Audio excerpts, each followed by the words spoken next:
Heinlein, and I want to talk to you today about pickleball, the game with a funny name. Today, the game of pickleball is considered the fastest growing sport in America and even the world. It's on track to become an Olympic sport in the near future because of its growth throughout the world. It has its own magazine, it has its own pro circuit with tournaments all over the world with prize money that's increasing every year. Many pros are coming from tennis, racquetball, and even ping pong to play pickleball. Games are being televised by CBS, ESPN, and live streamed by many pickleball channels online. Cities across America are building new pickleball courts in many of their public parks, again because of the demand and popularity of the game. So how did this game with a funny name get started?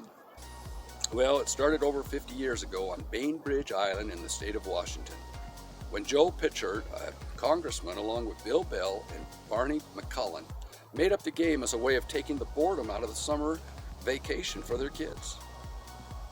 They used a tennis-like net stretched across a badminton court in their backyard.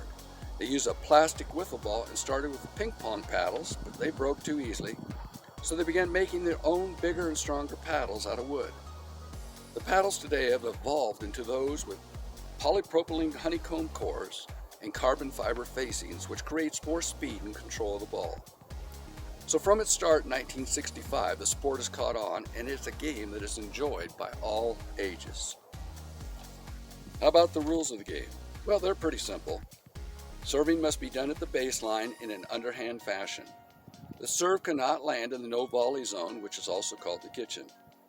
The ball has to bounce on each side of the court before you can volley the ball from the air.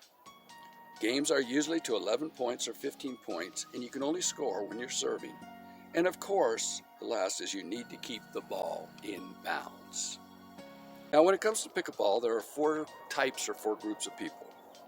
First group are those who have never heard of the game, and they say, what is this? Or what's pickleball? I know I did when I first saw it. Group two are those that have heard about the game and think that it's only for old people, but they find out that isn't true. The third group is those that have learned that pickleball is a family fun game that anybody can play with very little skill required.